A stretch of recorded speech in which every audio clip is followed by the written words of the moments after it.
Okay, greetings and peace, everyone. Welcome to the Committed Relationships and Spiritual Activities Show, aka the C.R.A Show. I am your host, Neo, and I'm here to share some info with the people. I am what I call myself a relationship consultant, personal development consultant, and also a relationship anatomist. And I have been studying relationships for many years now, for a minimum of 8 to 10 years, maybe more. I haven't really counted my time. And I have been through a lot, have completed a lot of my own personal development process, and I got started on my journey. And this is for those people who are new to my channel and new to this video. I started my journey after a breakup I had with a woman years ago, where I realized that I did not know much about relationships, and also there was nobody who taught me anything about relationships. So what I learned about relationships before that breakup was from the TV, movies, and magazines, and a few instances of observing people around me. So I went on my own personal study of relationships, and boy, oh boy, have I learned so much. Just like as of recently, because I do my own case studies and I study a variety of different people, whether they realize it or not. But I observe them, I analyze them, and I analyze their behavior, because I also study a little bit of psychology also. And one of the most recent things that I have learned and realized deeply is that money isn't really a requisite for a successful committed relationship with another individual.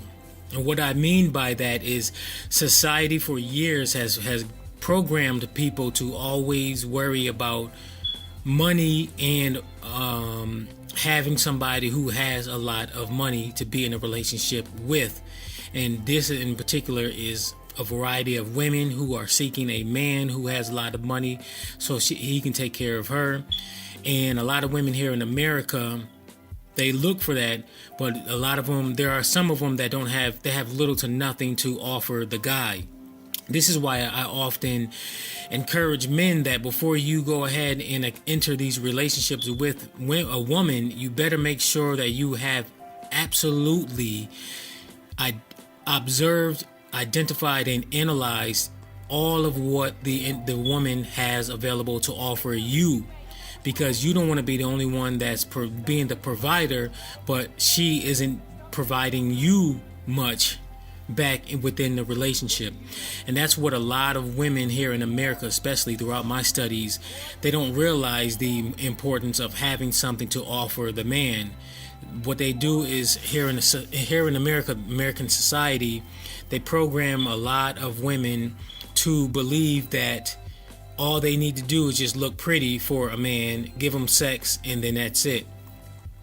Throughout my own studies and analyzing of relationships, there's way more than that both a man and a female must offer each other within a relationship, and they both must have adequate things to offer a relationship, including the proper amount of character traits that actually is productive for the success of a relationship. And now money, I have identified that the wealthy people, there's a lot of wealthy couples whose divorce rate is extremely high.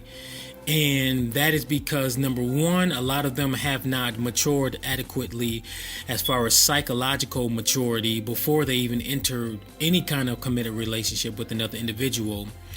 And number two, they lack adequate relationship information and the relationship mindset to be able to perceive and to know what to do, what to avoid, and what to contribute to the relationship that will be productive for the success of the relationship. So once I realized that, I'm like, okay, so it's not about money.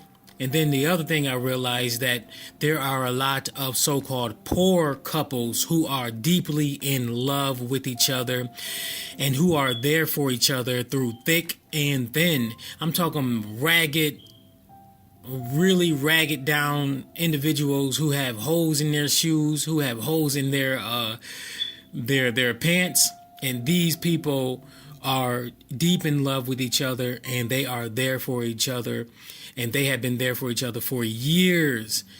And the more I see this, I'm like, wow.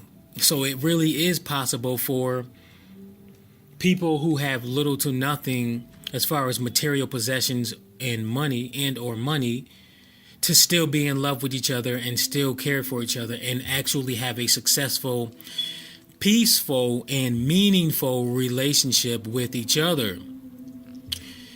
And this is really all a mindset. It depends on the person's mindset, because there are wealthy people, wealthy couples who are actually in a successful, peaceful, and meaningful relationship. But there's also wealthy couples who are in a relationship that where they both or one or the other is extremely wealthy and they're living well, but their relationship is meaningless. They argue a lot, and they rarely ever spend time with each other. So then you have the poor. There's some poor people who are extremely in love with each other. They spend time with each other almost every single day because especially some of them who don't have a job, but they are extremely happy with each other. That's the thing. They are happy with each other, and they have reached inner happiness, inner peace, because they don't have to worry about all of the illusionary things of material possessions and money. They don't have to worry about having to go and pay a bill or having to do this or that and put up a front just for the world to believe that they are rich and wealthy. They don't have to do all of those things. So that makes me realize even more that I'm definitely happy that I don't have to worry about a job and running around putting on a front as if I'm rich, which, yeah, regardless if I'm rich or not, I don't have to put on no front. And that's what the person's ego has to do, makes the person do, is it puts on a front. Whether they are wealthy or not, a lot of people feel like they have to put on a front as if they're wealthy and they have money.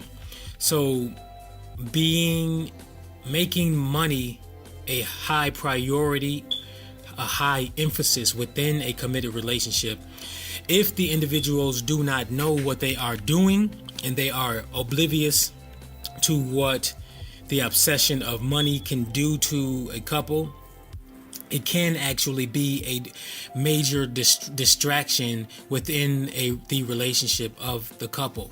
So it's really something to really think about. And you might want to, depending on who you are in your situation, you might actually want to decrease your obsession and your pursuit of material possessions, because the pursuit of material possessions and money isn't necessarily the proper pursuit of happiness. It could actually be a distraction if you aren't psychologically disciplined enough to control yourself and balance yourself out. So the minimum things that you have to have in order to be successful in life in general and in a relationship is just the bare minimums. That's shelter, food, and food also includes a minimum of water and clothing. Once you obtain those necessities, you can have a successful, peaceful relationship without having to argue over those things at all, because you already have those and you don't have to worry about the extra material possessions and those luxurious things of life. If you can get those luxurious things of life and there's little to no effort, you can just get them, then okay, so be it. But just avoid allowing it to be your high priority in your life, to where it becomes a distraction away from your own personal development, your own happiness, and your relationship, the success of your relationship. That's the bottom line. All right, thank you very much for listening. Definitely do please hit the like button for this video. Share this video anywhere that you can, that you feel that other people would enjoy listening to it. Also, make sure that you click the subscribe button if you would like to get further information about relationships, personal development, and spirituality. If you would like to get email updates for new videos that I upload, definitely click that bell button next to the subscribe button. Thank you, and until next time.